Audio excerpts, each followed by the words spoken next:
దేవుని నామములో అందరికీ వందనాలు. ఈరోజు దేవుని వాక్య సందేశం. యెహోవా మీకు దొరుకు కాలం నందు ఆయన వెతుకుడి, ఆయన సమీపంలో ఉండగా ఆయన్ని వేడుకొనండి.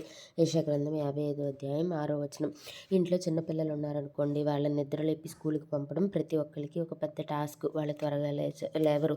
లేచినా ఏదో ఒకటి చెప్తూ రెడీ అవ్వడానికి సమయం తీసుకుంటారు. ఎక్కడ స్కూల్లో లాస్ట్ బెల్ కొట్టేసి గేట్ వేసేస్తారు అని తల్లి హడావుడి పడుతూ ఉంటుంది.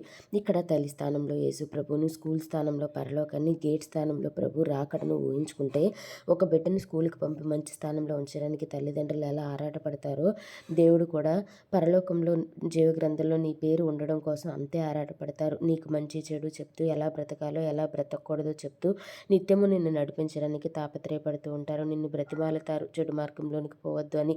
అయితే నీవు ఆయన మాటను లక్ష్యం చేయక నీకు నచ్చిన రీతిలో బ్రతికితే రాకడ వచ్చినప్పుడు ఇంకేం చేయలేవు. కాబట్టి ఆయన దొరికే కాలమందు ఆయన్ని వెతకాలని కోరుకుంటూ వందనాలు.